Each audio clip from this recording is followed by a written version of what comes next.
ठीक है, तो आज सेकेंड यूनिट स्टार्ट करते हैं। फर्स्ट यूनिट हम लोगों का कंप्लीट हो गया था कल। ठीक है, तो कल हम लोगों ने एनालॉगी पढ़ी थी। ठीक है, analogy between force end voltage, force and current, torque voltage and torque and current के बीच में एनालॉगी हम लोगों ने कल स्टडी करी थी। तो वो हमारा लास्ट पार्ट था यूनिट का। और फर्स्ट यूनिट में हम लोगों ने क्या क्या डिस्कस किया? टाइप्स ऑफ सिस्टम डिस्कस किए। ठीक है, टाइप्स ऑफ सिग्नल डिस्कस किए, कौन कौन से सिग्नल्स होते हैं, कौन कौन से सिस्टम्स होते हैं, कैसे हम किसी सिस्टम्स को डायग्नोस करते हैं कि कौन सा सिस्टम लीनियर है, नॉन लीनियर है, टाइम वेरिएंट है, टाइम इनवेरिएंट है। इस टाइप से हम सिस्टम्स को आइडेंटिफाई करते हैं। ठीक है, ये चीज हमने उसमें पढ़ी थी। हमने उसमें सिग्नल का रिप्रेजेंटेशन पढ़ा था, जो बेसिक सिग्नल्स होते हैं, जैसे यूनिट स्टेप सिग्नल हो गया, रैंप सिग्नल है हमारा। ठीक है, पैराबोलिक सिग्नल है, एक्सपोनेंशियल सिग्नल है। इन सिग्नल को आप कैसे रिप्रेजेंट करते हो, साइनसोइडल वेव को कैसे रिप्रेजेंट करते हैं। ठीक है, इसके अलावा लास्ट यूनिट में हमने एनालॉगी डिस्कस की थी। ठीक है, फोर्स, वोल्टेज और टॉर्क के बीच में और करंट के बीच में। ये सब हमने फर्स्ट यूनिट में स्टडी किया। सेकेंड यूनिट जो हम स्टार्ट करने जा रहे हैं आज, दैट इज लाप्लास ट्रांसफॉर्म। तो बेसिकली डिफरेंट डिफरेंट।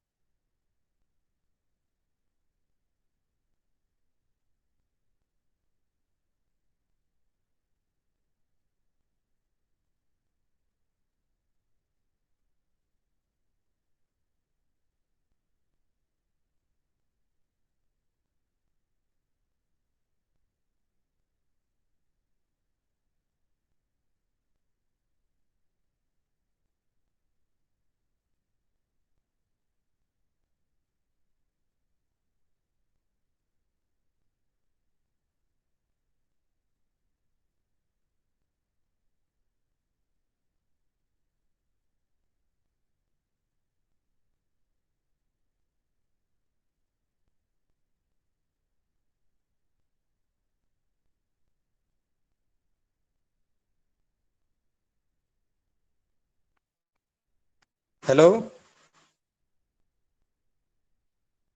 हेलो। आवाज आ रही है बेटा मेरी? यस सर, आ भाई है। अब आइए, बीच में नहीं आ रही थी ना? No sir. Yes sir. ठीक है, मैं इसको हटा ही देता हूँ, कुछ प्रॉब्लम हो रही है।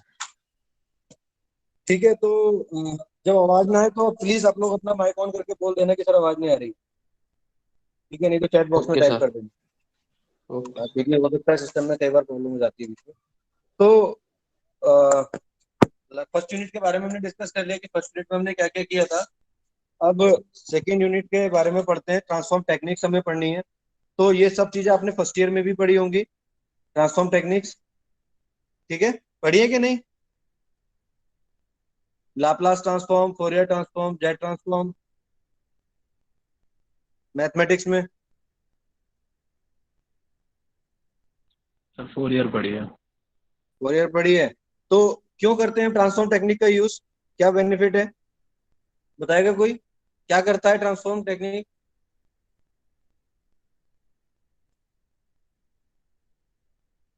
एनीबडी?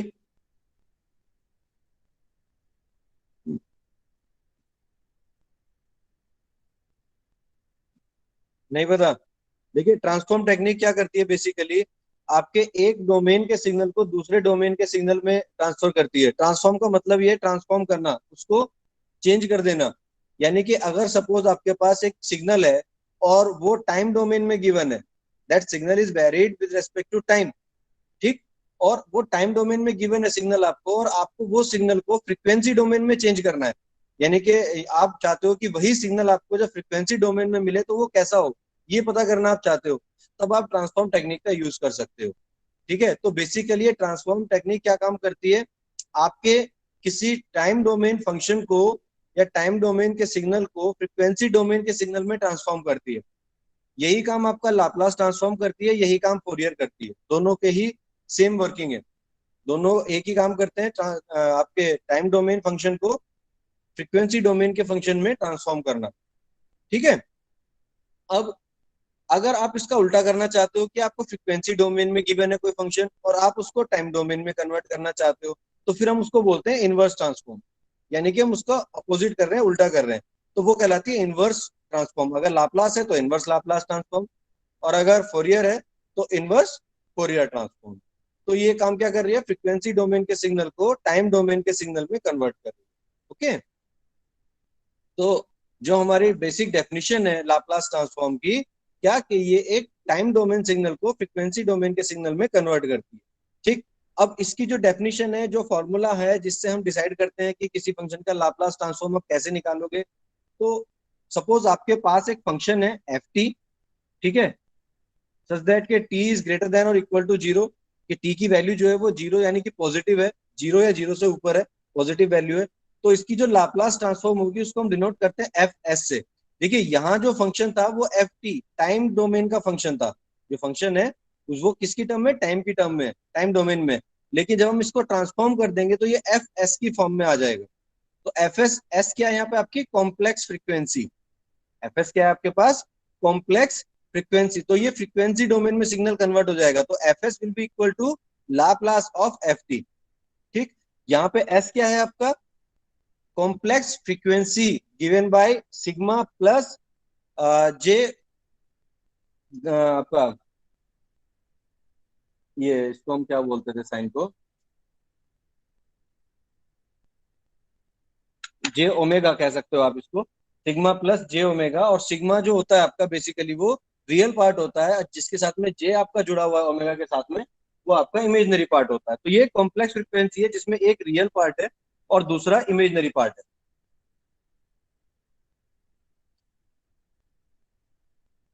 ठीक है, तो जो फॉर्मूला गिवन है हमारा, जनरली जो हम फॉर्मूला यूज करेंगे that is zero to infinity e to the power minus S t f into t d t. ये करने पे आपको जो मिलेगा वो फंक्शन आपका एस डोमेन में कन्वर्ट हो जाएगा। ठीक है, तो इस फॉर्मूले का हम यूज करेंगे किसी भी फंक्शन की ट्रांसफॉर्म को निकालने के लिए। ठीक है, अब एक एग्जांपल लेते हैं। ठीक है, सपोज आपके पास F T equals to one है। अब देखिए अगर कोई फंक्शन आपका कांस्टेंट है, जैसे ये फंक्शन है यहाँ पे कांस्टेंट वन है फॉर ऑल पॉजिटिव वैल्यू, तो ये कैसा फंक्शन होगा, ये कैसा सिग्नल होगा, बता सकता है कोई? अगर मैं इस सिग्नल को ड्रॉ करूं f T equals to one को, तो ये सिग्नल कैसा होगा? Step signal. बिल्कुल, स्टेप वेरी सिग्नल गुड, होगा सर। ये एक स्टेप सिग्नल होगा। यानी कि बेसिकली आप कर क्या रहे हो कि स्टेप सिग्नल का आप लाप्लास ट्रांसफॉर्म निकालना चाह रहे हो। एम आई राइट? समझ में बात आ गई? यस अगर हमें सर। एक स्टेप सिग्नल का लाप्लास निकालना है तो that step signal is given by f T equals to one, या ये यूनिट स्टेप सिग्नल है क्योंकि इसका मैग्नीट्यूड वन है। ठीक है, अब अगर हमें इस यूनिट स्टेप सिग्नल का लाप्लास निकालना है तो हमने क्या किया, अपने फॉर्मूले में पुट किया। ये फॉर्मूला आप दोनों में से कोई भी यूज कर सकते हो, कोई प्रॉब्लम नहीं है। आप ये भी यूज कर सकते हो, ये भी यूज कर सकते हो, दोनों के सही आंसर आ जाएगा आपका। तो a limit A tends to infinity zero to infinity या zero to A to the power minus S T into one, हमारा फॉर्मूला क्या था, ई की power minus S T into F T, और इस क्वेश्चन में हमें क्या दिया हुआ है, F T equal to one हमें दिया हुआ है। ठीक, तो अगर हम एफ टी को वन रख देते हैं तो ई की पावर माइनस एस टी आपका रह जाएगा केवल, और इसका अगर हम इंटीग्रेशन करते हैं तो माइनस वन अपॉन एस, और ये एज इट इज रह जाता है ई की power minus S T, and then we put the limit from zero to A, अगर लिमिट को इन्फिनिटी तक ले जा रहे हो, otherwise simple zero to infinity भी आप रख सकते हो। तो आप यहाँ पे ये भी लिख सकते हो minus one upon S E की पावर माइनस एस टी, और लिमिट रख दी जीरो टू इन्फिनिटी। ठीक है, अब इसको जब हम जीरो से इन्फिनिटी लिमिट रखेंगे तो याद आएगा minus one upon S E की पावर माइनस टी की जगह हमने ए रख दिया minus S A minus one. ठीक है, वन क्यों रखा, क्योंकि लिमिट हमारी क्या थी, जीरो थी। अगर ई की पावर जीरो कितना होता है, वन होता है, तो ई की पावर जीरो हमने वन रख दिया यहाँ पे। ठीक, अब ए को इन्होंने इन्फिनिटी रखा, तो इन्फिनिटी रखते ई की पावर जीरो हो जाएगी, तो ये तो जीरो हो जाएगा और ये हमारे पास वन बचेगा। एक्चुअली सर ठीक है, एक बार फिर से रिपीट कर दीजिए क्वेश्चन प्लीज। फिर से रिपीट कर देता हूँ मैं, एक सेकेंड रुको आप। एक्चुअली मैंने थोड़ा सा, चलो ठीक है कोई नहीं, आप फिर से देखो यहाँ पे हमने ए टू दी इन्फिनिटी लिमिट रखी है, ये तो फंक्शन समझ में आ गया होगा। इसके बाद आप देखो हमने क्या किया, ई की पावर माइनस एस टी का जो इंटीग्रेशन होगा वो कितना होगा, minus one upon S into E की पावर माइनस एस टी, और इसकी जो लिमिट हम रखेंगे जीरो टू ए रखेंगे। ठीक, अब जीरो टू ए अगर हम लिमिट रखते हैं तो माइनस वन अपॉन एस तो हमने बाहर कॉमन ले लिया, केवल लिमिट इसमें पुट करनी है आपको, और टी की जगह पहले ए रखना है, फिर माइनस एस इंटू जीरो, यानी कि ई की पावर जीरो कितना हो गया, वन। ठीक है, ई की पावर जीरो यहाँ पर हमारा वन हो गया और एस की जगह हमने ए रख दिया। अब इसमें लिमिट रखनी है ए से इन्फिनिटी तक, यानी कि ए को अगर हम इन्फिनिटी पुट कर दें तो ई की पावर हो जाएगी माइनस इन्फिनिटी। ई की पावर इन्फिनिटी जो होता है वो हमारा जीरो होता है, यानी कि ये वैल्यू यहाँ पे क्या आ जाएगी हमारी, ये जीरो हो जाएगा, तो ओवरऑल वैल्यू आ जाएगी -1, और इस माइनस से ये माइनस साइन कैंसिल हो जाएगा, तो जो आपको लाप्लास ट्रांसफॉर्म होके मिलेगा दैट इज 1/s। तो ये आपका जो फंक्शन था टाइम डोमेन में अगर 1 था, तो फ्रीक्वेंसी डोमेन में इसको हम क्या लिखेंगे, 1/s। तो 1 का ट्रांसफॉर्म होके क्या आया, 1/s for all positive value of s। तो ये आपका लाप्लास ट्रांसफॉर्म है किसी भी स्टेप सिग्नल का। ये कुछ फिक्स है जो आपको पहले डिराइव हम कर लेंगे, लेकिन आपको ये याद होनी चाहिए कि 1 का लाप्लास ट्रांसफॉर्म हमेशा 1/s आता है, ये याद करना बहुत जरूरी है। कुछ फंक्शंस है जिनके मैं बेसिक अभी एग्जांपल बता रहा हूँ, but these are not example, these are the basic functions for Laplace transform. और ये चीजें आपको याद रखनी पड़ेंगी क्योंकि आगे जाके इनकी एप्लीकेशन बहुत आएगी। आपको जब तक ये चीजें याद नहीं होंगे आप वो बड़े न्यूमेरिकल्स कर नहीं पाओगे, तो ये आपको लर्न करने पड़ेंगे डायरेक्ट कि अगर आपको एफ टी इक्वल्स टू 1 है तो उसका लाप्लास ट्रांसफॉर्म या किसी कांस्टेंट का लाप्लास ट्रांसफॉर्म 1/s होता है। अब अगर 1 की जगह सपोज 4 होता तो ये 4/s आ जाता, 3 होता तो 3/s आ जाता। ठीक है, इसी तरह से एक और एग्जांपल देखते हैं या एक और स्टैंडर्ड फंक्शन देखते हैं जिसका लाप्लास ट्रांसफॉर्म निकालते हैं, दैट इज ई की पावर टी। ये एटी इसमें कंसीडर कर लीजिए आप, यहाँ पे लिखने से रह गया, ई की पावर एटी है बेसिकली, ये जो है ई की पावर एटी। ठीक है, अगर आपको ई की पावर एटी का निकालना है तो सेम फंक्शन आपको करना है, हम इसको लाप्लास निकाल रहे हैं, फॉर्मूले में हमने पुट किया ई की पावर -st, तो स्टैंडर्ड है ये हमारे पास, एफ टी कितना है, ई की पावर एटी, ये हमने ई की पावर एटी यहाँ पे पुट कर दिया। ठीक है, अब इन दोनों को ऐड कर देते हैं क्योंकि ई की पावर ऐड हो जाती है, तो ई की ओवरऑल पावर कितनी होगी, -s - a × t, इसको पावर को हमने ऐड कर दिया, ऐड करने पे ये पावर आ गई। ठीक है, इंटू डी टी। अब इसका जब हमने इंटीग्रेशन किया तो अपॉन में क्या जाएगा, -1/this s - a इंटू ये वाला फंक्शन e की power -s - a into T, और फिर इसकी लिमिट पुट कर दी 0 से a तक। ठीक है, अब इसकी लिमिट हमने पुट की है -1/s - a। ठीक, और यहाँ पे हमने जो ये था t था, इस t की जगह पहले अपर लिमिट पुट कर दी a माइनस, फिर लोअर लिमिट हमारी 0 थी तो 0 करते e की पावर 0, और e की पावर 0 कितना होता है, 1। ठीक है, तो ये 1 आ जाएगा आपका, तो ये आपका फंक्शन बन गया। अब हमें लिमिट करनी है, a को इन्फिनिटी पुट करना है, तो अगर a को इन्फिनिटी पुट करते हैं तो ये फंक्शन बन जाएगा e की पावर -इन्फिनिटी, और e की पावर इन्फिनिटी कितना हो जाता है, 0। तो अगेन ये -1 रह जाएगा, और इस माइनस साइन से ये माइनस साइन कैंसिल हो जाएगा, तो हमारे पास जो बचेगा वो बचेगा 1/s - a। ये जो आपका फंक्शन है बहुत इंपॉर्टेंट फंक्शन है और सबसे ज्यादा यूज होता है, e की पावर 80। ठीक है, तो e की पावर अगर प्लस का 80 था तो देखिए नीचे क्या आया, माइनस। ये ध्यान रखने वाली बात है कि अगर ऊपर e की पावर 80 हमें फंक्शन गिवन है, e की पावर प्लस में गिवन है, तो जो उसकी लाप्लास ट्रांसफॉर्म आती है वो माइनस में आती है। सिमिलरली अगर यहाँ होता है e की पावर -80 तो ये चीज प्लस में आती, ये जो फंक्शन आता है ये प्लस में आता, तो यहाँ उल्टा साइन आता है, अगर यहाँ प्लस है तो यहाँ माइनस आएगा, यहाँ माइनस है तो यहाँ पर प्लस आता है। ये भी आपको याद रखना पड़ेगा कि एफ टी इक्वल्स टू ई की पावर 80, इसकी जो लाप्लास ट्रांसफॉर्म होती है दैट इज 1/s - a। अगर यहाँ पर +80 है और अगर ये -80 होता तो यहाँ पर आ जाता 1/s + a। ठीक है, तो ये आप याद रखना, यहाँ साइन इंटरचेंज होता है, यहाँ प्लस है तो यहाँ माइनस होगा, यहाँ माइनस है तो यहाँ प्लस होगा। इस चीज को ध्यान रखना, बहुत इंपॉर्टेंट है और बहुत यूज होगा आपका। ठीक है, अब इसके बाद जो फंक्शन आएंगे उसमें आपको थोड़ा सा इंटीग्रेशन का यूज है, तो पहले मैं आपको एक सिंपल वो बता देता हूँ कि सपोज आपके पास इंटीग्रेशन करना है आपको, दो फंक्शन है मल्टीप्लीकेशन में, ये चीज आपने इंटर में भी पढ़ी होंगी आपके। ठीक है, 12th क्लास में आपने ये पढ़ा होगा कि अगर दो फंक्शन है और उनका मल्टीप्लीकेशन है, उसका इंटीग्रेशन आपको करना है, तो आप क्या करते हो, जिसको हम बोलते हैं इंटीग्रेशन बाय पार्ट। ठीक है, तो इसका यूज होता है यहाँ पर। यूज क्यों होता है, क्योंकि हमारे पास एक फंक्शन ऑलरेडी e की पावर -st है, टी की फॉर्म में हमारे पास एक फंक्शन है ही। अगर ये एफ टी भी टी की टर्म में आ गया और ये अलग फंक्शन बन जाता है तो हमें यहाँ पे दो फंक्शन की मल्टीप्लीकेशन हो जाएगी और उसका इंटीग्रेशन करना पड़ेगा। तो यहाँ पे हमें इंटीग्रेशन बाय पार्ट्स पता होना चाहिए। तो उसके लिए फॉर्मूला मैं आपको रिवाइज करा दे रहा हूँ।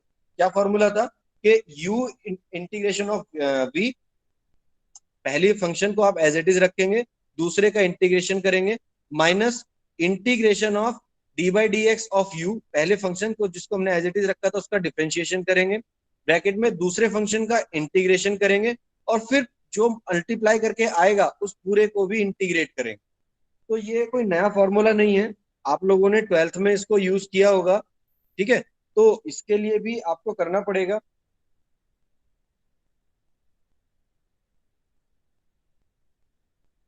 ठीक है, तो फिलहाल इसको हम समझ लेते हैं एक बार। यू डैश क्या है आपका, यहाँ पे डेरिवेटिव है जो मैंने आपको बताया D you by D x, इसका हम यूज करेंगे।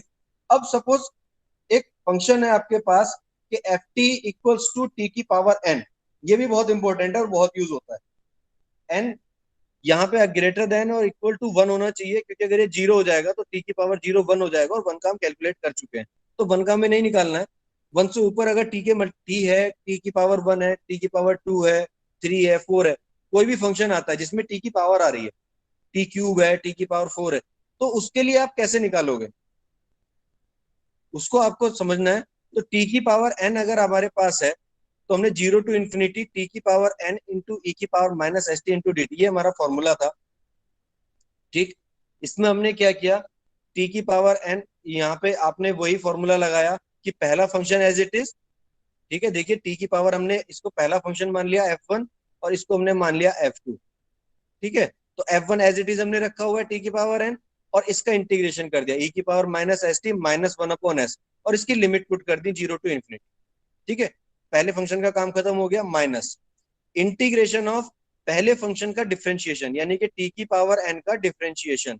तो इसका जब हम डिफरेंशिएशन कर रहे हैं तो कितना आएगा, एन एक्स की पावर एन माइनस 1, तो n इंटू टी की पावर n माइनस 1, ये इसका डिफरेंशिएशन हो गया, इंटू दूसरे फंक्शन का इंटीग्रेशन, इसका इंटीग्रेशन किया अगेन तो माइनस 1 अपॉन एस ई की पावर माइनस एस टी, ये डिफरेंशिएशन आ गया। इन दोनों का जो मल्टीप्लीकेशन आएगा उसका पूरे का इंटीग्रेशन, ये हमारा इंटीग्रेशन बाय पार्ट बन जाता है। ठीक है, तो यहां से हम लोग क्या करते हैं, पूरे फंक्शन में से माइनस 1 अपॉन एस बाहर निकाल देते हैं। ठीक है, इसमें लिमिट पुट कर देंगे तो ये आ जाएगा टी की पावर इंफिनिटी और ई की पावर माइनस इंफिनिटी 0 हो जाएगा, तो ये तो 0 बन जाएगा, और टी की पावर 0 1, तो ये आ जाएगा 1 अपॉन एस। ठीक है, माइनस एन अपॉन एस, तो ये फंक्शन निकल के आ जाता है आपका। और इस यहां से जब आप फंक्शन में से माइनस एन अपॉन एस बाहर निकाल देते हैं, ठीक है, यहाँ भी एन अपॉन एस आ जाएगा, यहाँ भी एन अपॉन एस आ जाएगा, तो एन अपॉन एस कॉमन निकल के आ जाएगा। और ये जो फंक्शन बचेगा, ये जो फंक्शन बचेगा आपका, ये क्या बचेगा, टी की पावर एन माइनस 1, चूंकि एन बाहर जा चुका है, इंटू ई की पावर माइनस एस टी, ये 1 माइनस 1 अपॉन एस भी आपका बाहर चला जाएगा। ठीक है, इसको हम कॉमन लेके बाहर निकाल देंगे, तो हमारा जो फंक्शन बचेगा टी की पावर एन माइनस 1 ई की पावर माइनस एस टी, और ये फॉर्मूला बन जाएगा, ये यहाँ पर केवल एन माइनस 1 आ जाएगा, तो ये फॉर्मूला बन जाएगा आपका लाप्लास ऑफ टी की पावर एन माइनस 1 का। ठीक है, इसको और थोड़ा सा डिटेल में भी बताऊंगा मैं आपको बोर्ड पे जब बताएंगे, अभी थोड़ा सा कंफ्यूजन हो सकता है। ठीक है, तो अब ये लाप्लास ऑफ टी की power N minus 1 N upon S आ जाएगा। सिमिलरली जब हम करते चले जाएंगे ना, तो ये टी की पावर एन माइनस 1 के लिए आएगा, फिर टी की पावर एन माइनस 2 के लिए आ जाएगा, इसको जब सॉल्व करेंगे तो, इस फंक्शन को जब सॉल्व करेंगे तो N upon N minus 1 upon S into Laplace of T की पावर एन माइनस 2, फिर टी माइनस 2 को लाप्लास निकालेंगे, तो ये चलता चला जाएगा।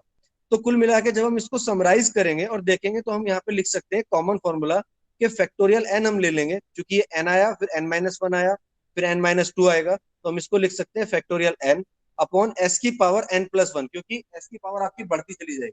अभी एस आया है, अगले में एस स्क्वायर आ जाएगा, उससे आगे फिर एस क्यूब आ जाएगा, तो ये बढ़ता चला जाएगा। तो एक कॉमन फॉर्मूला हमारा निकल के आता है कि लाप्लास ऑफ टी की power N equals to factorial N upon S की पावर एन प्लस 1।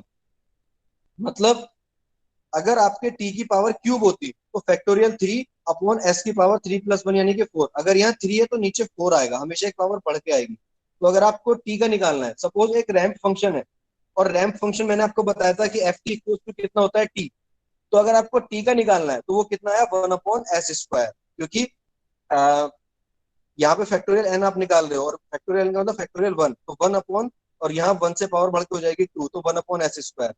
आपको टी स्क्वायर का निकालना है, तो यहाँ हो जाएगा फैक्टोरियल टू, यानी कि टू अपॉन एस की पावर थ्री। तो जैसे जैसे आप फंक्शन बढ़ते चले जाते हो, आप रैंप सिग्नल का निकाल रहे हो, वन अपॉन एस स्क्वायर आ जाएगा। यूनिट स्टेप का कितना आया था, वन अपॉन एस आया था। तो इस तरह से सिग्नल बढ़ता चला जाएगा, और इसका बहुत यूज पड़ेगा आपको। ठीक है, तो अभी हम यहाँ पे रोकते हैं, एक क्विज ले लेते हैं। ठीक है, आप लोग एक क्विज करिए, मैं आपको कोड शेयर कर रहा हूँ अभी।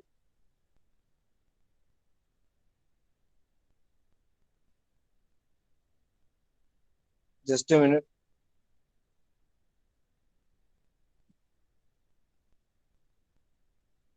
कोड आपको बोल रहा हूँ मैं, सुनिए ध्यान से। 828,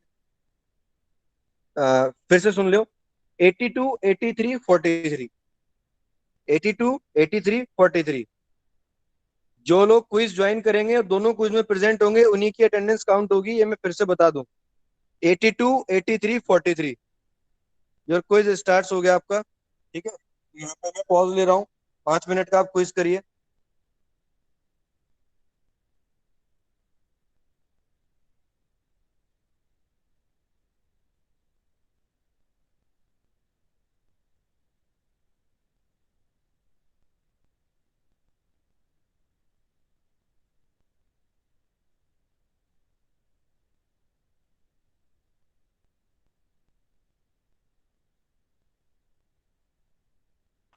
सर कोड क्या है?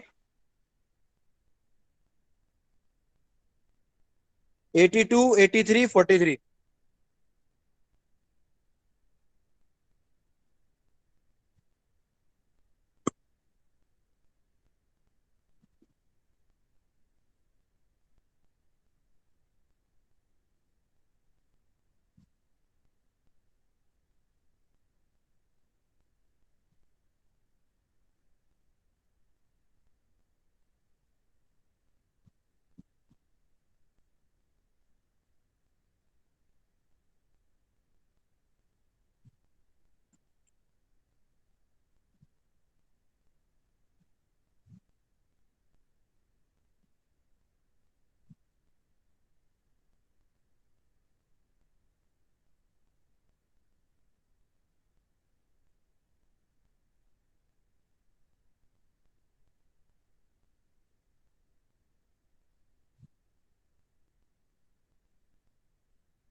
चलिए स्टार्ट करते हैं।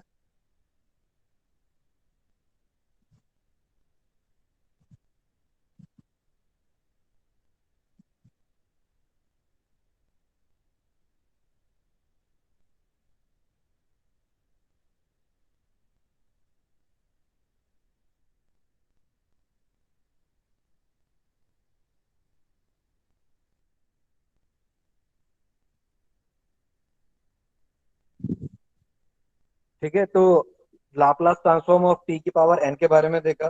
कुछ और बेसिक फंक्शंस है हमारे पास जिनकी आप लाप्लास ट्रांसफॉर्म कैलकुलेट कर सकते हो या जिनकी हमें आगे जरूरत पड़ती है क्वेश्चंस में। For example sine H A T, H के बारे में पता है, हाइपरबोला होता है। ठीक है, सॉरी, साइन एच आपका A T equals to A upon S square minus A square, ये निकल के आता है। ये कैसे आता है इसको प्रूव कर लेते हैं कि सपोज हमारे पास साइन एच ए टी है। ठीक है, साइन एच ए टी जो एच होता है यहाँ पे हमारे पास, इसको हम अगर डिफाइन करते हैं तो ये बाय डेफिनेशन आता है कि ई की power A T minus E to the power minus A T upon two. तो ये हमारे पास बाय डेफिनेशन आता है। कॉस है तो यहाँ पर प्लस हो जाता है, केवल इतना डिफरेंस है, साइन के केस में यहाँ माइनस आता है, कॉस के केस में यहाँ पर प्लस आता है। तो अगर आप इसको डिफाइन करना है तो हम क्या करते हैं, इसको अलग अलग कर लेते हैं। 1/2 को कॉमन ले लेते हैं दोनों में से, और e की पावर एटी का लाप्लास अलग निकाल लेते हैं, minus Laplace transform of e की पावर माइनस एटी। तो इन दोनों को हम अलग अलग कैलकुलेट कर लेते हैं। और e की पावर एटी का अभी हमने कैलकुलेट किया था, मैंने आपको बताया भी था कि अगर e की पावर एटी यहाँ प्लस में है तो नीचे माइनस में आ जाता है 1/s-a, और अगर माइनस होगा तो नीचे प्लस आ जाएगा। तो यहाँ पर वही फंक्शन का यूज हो रहा है। e की पावर एटी है आपका, चूंकि यहाँ प्लस है तो देखिए यहाँ पे माइनस आ जाएगा 1/s-a, माइनस ऑफ, यहाँ पर हम क्या कर लेते हैं, चूंकि ये यहाँ पे माइनस साइन है तो माइनस की वजह से यहाँ पर क्या आ जाएगा 1/s+a। ये आप ऑलरेडी कर चुके हो। तो जब आप इन दोनों का एलसीएम लोगे तो आ जाएगा S square minus A square, और इधर एस प्लस ए माइनस एस प्लस ए। तो एस से एस कैंसिल हो जाएगा, यहाँ पे आपका केवल ए बचेगा। ठीक है, 2a बचेगा और 2 से ये 2 कैंसिल हो जाएगा। तो आपके पास जो फंक्शन बचेगा that is a upon S square minus A square. Similarly जब आप कोसाइन के लिए निकालोगे, कॉस एच ए टी के लिए निकालोगे, ठीक है, तो कॉस एच ए टी के लिए चूंकि यहाँ प्लस साइन है तो यहाँ पर प्लस साइन आ जाएगा, तो यहाँ पे आपका ए कैंसिल होगा और एस बच जाएगा। तो जो फंक्शन आएगा S upon S square minus A square.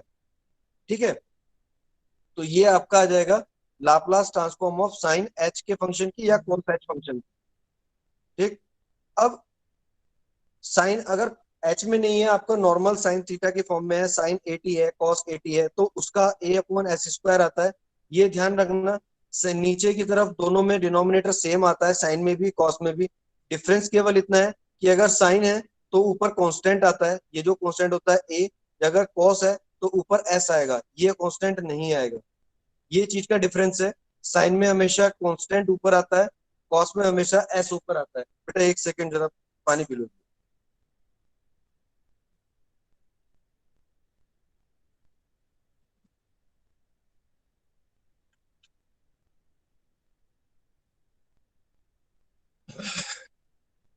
ठीक है, तो अगर हमें साइन को और कॉस को करना है तो हम इनको कंबाइंड सॉल्व कर लेते हैं, कंबाइंड इसको प्रूव कर लेते हैं। कैसे कि हमें पता होता है कि ई की पावर आई थीटा कितना होता है, ये आपने पहले पढ़ा हुआ है खूब, कि अगर एक्सपोनेंशियल फॉर्म में कोई सिग्नल है ई की पावर आई इंटू थीटा, तो हम उसको लिख सकते हैं कॉस थीटा प्लस जे साइन थीटा।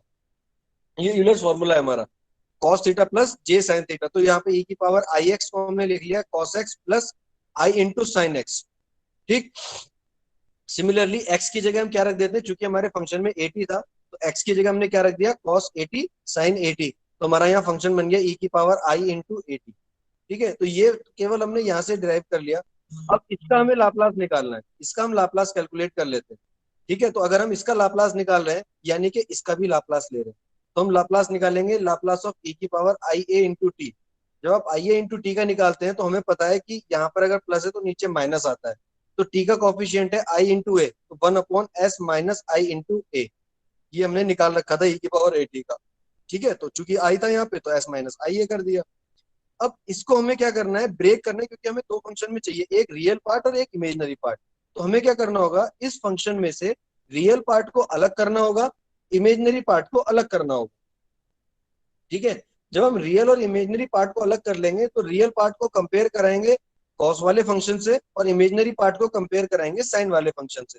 तो रियल और इमेजिनरी पार्ट को सेपरेट करने के लिए किस टेक्निक का यूज किया जाता है आपको पता होगा, कॉम्प्लेक्स कॉन्जुगेट का।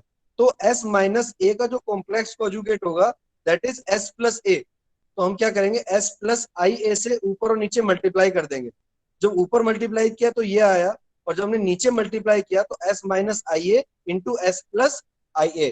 तो ये बन गया एस स्क्वायर माइनस आई इंटू ए का स्क्वायर, और आई का स्क्वायर होता है प्लस 1। ठीक है, तो ये फंक्शन बन जाएगा S square plus A square. तो ये हमारा फंक्शन बन के आ जाता है। ठीक है, एस प्लस आई है। अब इसमें से रियल पार्ट सेपरेट कर लेते हैं, S upon S square plus A square plus I into A upon S square plus A square. तो ये तो हो गया इमेजनरी पार्ट फंक्शन का।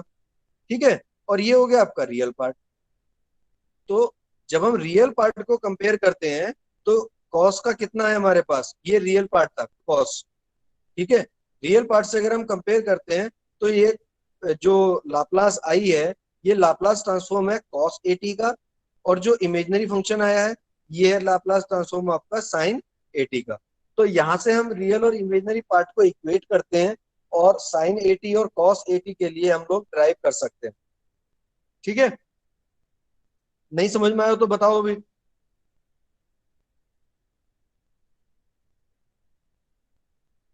किसी बच्चे को कोई स्टेप में अगर प्रॉब्लम है तो आप बताएं,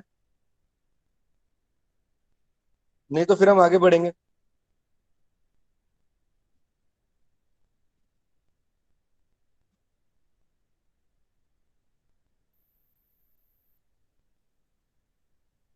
आगे बढ़े। Yes sir. ठीक है, तो साइन एटी का और कॉस एटी का आप डिराइव कर सकते हो। ये जो हम डिराइव कर रहे हैं बेसिकली, ये जो फंक्शन है ना आगे जाके आपको एज इट इज यूज करने होंगे। ये आपको लर्न करना पड़ेगा कि साइन एटी का इतना होता है, कॉस एटी का इतना होता है, इनकी एप्लीकेशन है आगे जाके। तो यहाँ तो मैं आपको ड्राइव करा रहा हूँ, बट जैसे जैसे आप आगे बढ़ते चले जाओगे ये ड्राइव करने की जरूरत नहीं पड़ेगी, ये आपको लर्न होनी चाहिए, हर समय आपके टिप्स पे होने चाहिए। तो आपको लर्न करना पड़ेगा, इसलिए तो पहले आपको ड्राइव करा रहे हैं ताकि आपको ये ना लगे कि कहाँ से चीजें आगे आगे बढ़ते हैं हम लोग। फर्स्ट शिफ्टिंग थ्योरम का यूज करते हैं। कुछ थ्योरम्स है हमारी जो इसमें लाप्लास ट्रांसफॉर्म में हम यूज करते हैं, जिसमें से एक है आपकी फर्स्ट शिफ्टिंग थ्योरम। ठीक है, फर्स्ट शिफ्टिंग थ्योरम क्या कहती है हमारी कि अगर आपका एफ टी का लाप्लास एफ एस है तो सपोज किसी फंक्शन में e की पावर एटी मल्टीप्लाई होके आता है, जैसे e की power A T into three T, इस तरह से कोई फंक्शन आ जाता है। तो अगर आपका e की पावर से मल्टीप्लीकेशन हो रहा है किसी फंक्शन में और उसका लाप्लास निकालना है, तो जस्ट आपको क्या करना है, एफ टी को एफ एस निकाल देना है और टी की जगह पे, वहां पे एस की जगह पे क्या कर देना है, एस माइनस ए कर देना है। में ध्यान ध्यान रखना कि अगर प्लस है तो माइनस, माइनस है तो प्लस। शिफ्टिंग में भी इस चीज का ध्यान रखना है हमें। ठीक है, तो इस चीज में कोई गड़बड़ नहीं होनी चाहिए। अगर आपके पास ई में प्लस है तो माइनस करना होगा, माइनस है तो प्लस करना होगा। ठीक है,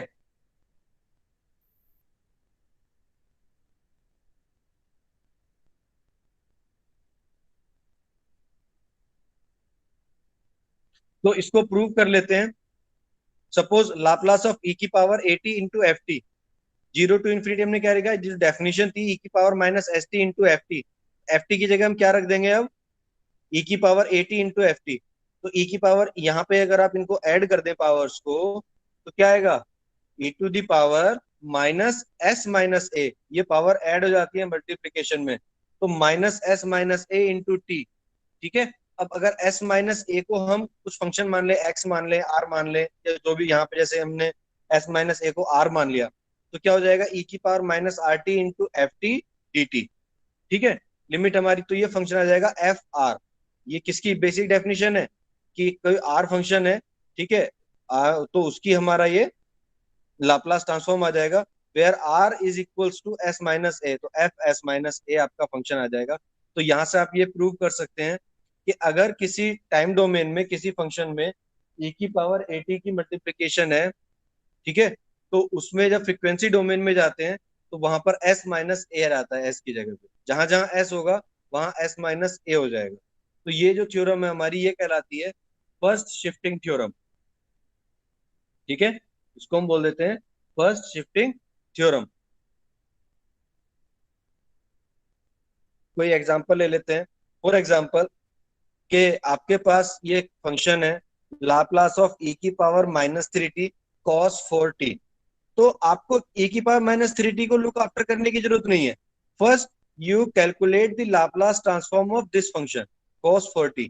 cos के बारे में मैंने अभी आपको बताया था कि cos का क्या था कि s upon S square plus A square. तो यहाँ पे s ऊपर आता है, तो हमने क्या लिख दिया, s upon S square plus A square कितना था, 4, 4 का स्क्वायर, तो ये cos का हो गया। तो एस स्क्वायर प्लस 4 स्क्वायर। अब चूंकि इसमें शिफ्टिंग हो रही है, ये शिफ्टिंग थ्योरम का यूज कर रहे हैं हम, e की पावर -3t का मल्टीप्लीकेशन हो रहा है। तो चूंकि ये -3 है, तो यहाँ पे साइन क्या यूज करेंगे, प्लस का साइन यूज करेंगे। और जहां जहां पर s है, s की जगह हम क्या यूज करेंगे, s+3। क्या यूज करेंगे, s+3। तो देखिए जहां जहां s था, वहां वहां हमने क्या कर दिया, s+3 कर दिया और कुछ नहीं किया। s+3 का स्क्वायर प्लस 4 स्क्वायर, तो ये लाप्लास ट्रांसफॉर्म हो जाएगा इसका। तो बहुत इजी है। देखिए इसलिए मैं कह रहा था आपको कि एप्लीकेशन है। अब यहाँ पे कॉस का आपको याद होना चाहिए, आप डिराइव नहीं करोगे। ये cos 40 का आपको याद होना चाहिए कि s upon S square plus 4 square होता है। ठीक है, सिमिलरली एक सेकंड बेटा, दूसरा एग्जांपल आप देखो, e की power 2t cos h 2t। अब यहां पर भी हमें यही करना है, इसको नहीं देखना है स्टार्टिंग में। सबसे पहले आप cos h का निकाल देंगे। ठीक है, तो cos h 2t का कितना हो जाता है, s upon S square minus 2 square, या s upon S square minus A square. यहाँ पे a की वैल्यू जो है हमारे पास वो 2 है। ठीक है, a की वैल्यू कितनी है हमारे पास, 2 है।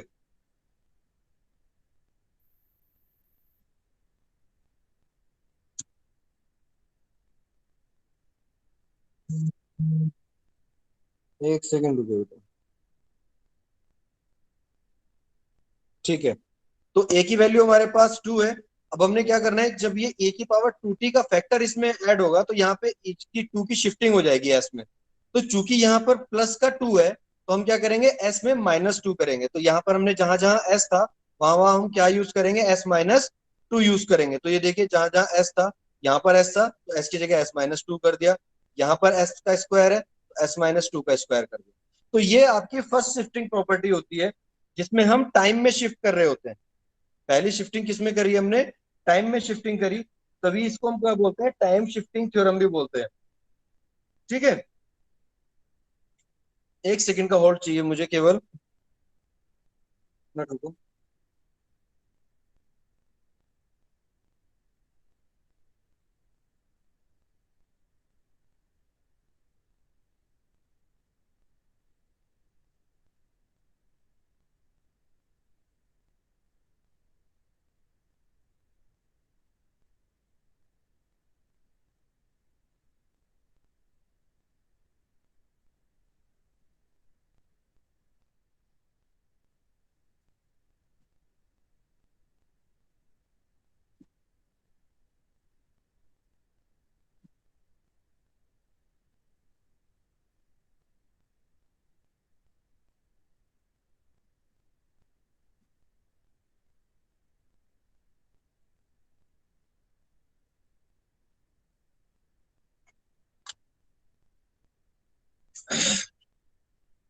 कुछ प्रॉपर्टी है,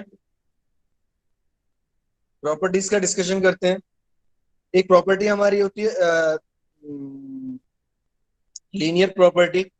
ठीक है, तो लीनियरिटी की जो प्रॉपर्टी है हमारी, वो प्रॉपर्टी क्या है कि अगर आपके पास दो फंक्शन है, जो कि अभी हमने देखिए अप्लाई भी किया था, कि दो फंक्शन है, उनका लाप्लास अगर आप निकाल रहे हो, उनमें कोई यहाँ पे देखिए C1 और C2 कोई कांस्टेंट है, C1 F1 plus C2 F2। तो सिंपली आप उसको जब इंटीग्रेशन करेंगे तो अलग अलग भी लिख सकते हैं, कि हमने इस फंक्शन का अलग लाप्लास निकाला, इस फंक्शन का अलग लाप्लास निकाला। ठीक है, ये केवल लीनियर सिस्टम में ही हो सकता है। तो इसलिए हम कहते हैं कि लाप्लास सिस्टम जो होता है वो लीनियर प्रॉपर्टीज को फॉलो करता है, यह एक लीनियर ऑपरेटर है। ठीक है, तो यहाँ पे हमने पहले फंक्शन का निकाल दिया, दूसरे फंक्शन का निकाल दिया। तो C1 Laplace transform of F1 plus C2 Laplace transform of F2। ये प्रॉपर्टी अभी हमने अप्लाई भी की थी। कहाँ अप्लाई की थी, जब हम इसको यहाँ देखो, ये अप्लाई किया कि हमने दो फंक्शन का, इसका लाप्लास अलग निकाला, इसका लाप्लास अलग निकाल दिया, तो ये प्रॉपर्टी जो कहलाती है, ये प्रॉपर्टी कहलाती है आपकी लीनियर प्रॉपर्टी। तो लीनियर प्रॉपर्टी का आपने यूज किया है यहाँ पर, ठीक।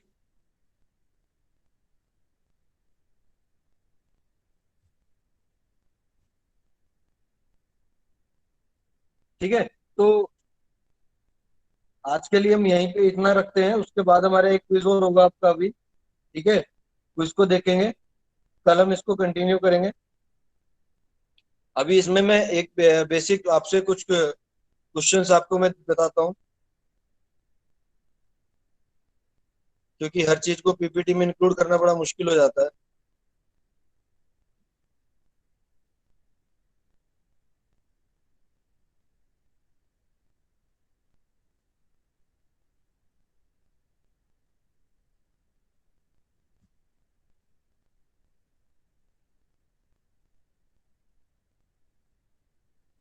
ठीक है, तो मैं कुछ छोटे छोटे जवाब चाहता हूँ आपसे, वो मुझे आप बताइएगा। एक यूनिट स्टेप फंक्शन है,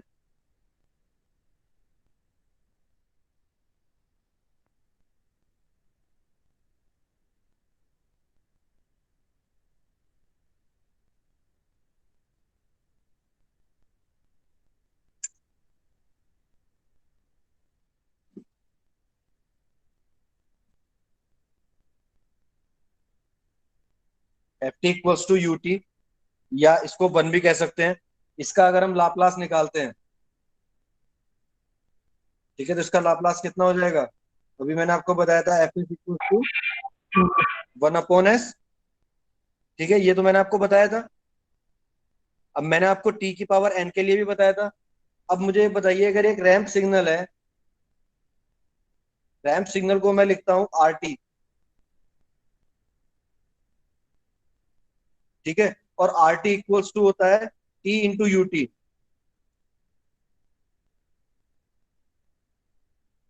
आर टी को मैं ये भी लिख सकता हूँ टी इंटू यू टी। तो टी का कितना होगा, ये मैंने आपको भी बताया था, मैंने आपको भी बताया था टी की पावर एन के लिए आपको कैलकुलेट करके बताया था। तो टी की पावर वन है यहाँ पर, तो इसका एफ एस कितना हो जाएगा, बताओ जरा कोई। 1/s²। One upon S square, good, ठीक है, one upon S square. Similarly जैसे जैसे पैराबोलिक फंक्शन आ जाएगा, पैराबोलिक फंक्शन क्या होता है, टी स्क्वायर होता है, ठीक है। अब टी स्क्वायर के लिए आपका एफ एस कितना हो जाएगा? 2/s³। ठीक है, ये आ जाएगा 2/s³।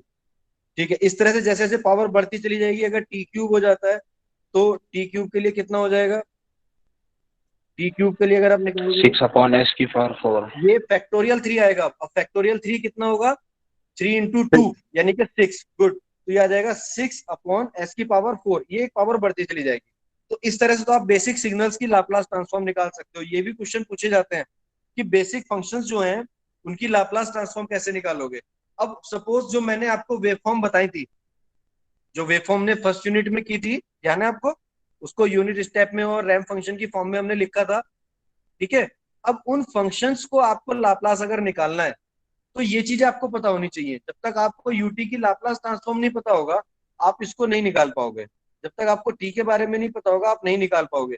तो अब आपको कल जो क्वेश्चन कराए जाएंगे, बेसिकली मैं इसी पे कराऊंगा कि आपको वेव फॉर्म गिवन होंगी।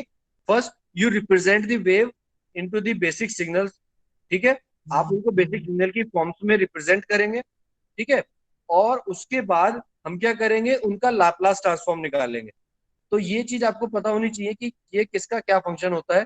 तो कल के दिन को हम यही चीज कैलकुलेट करेंगे, तो ये कल के लिए असाइनमेंट होगा हमारा, ठीक है। और आज के लिए हम लोग क्या करेंगे, अभी एक क्विज और करना है अभी हमें, ठीक है। तो आप लोग अपना अपना मोबाइल ऐप स्टार्ट करिए, मैं आपको क्विज का कोड बता रहा हूँ।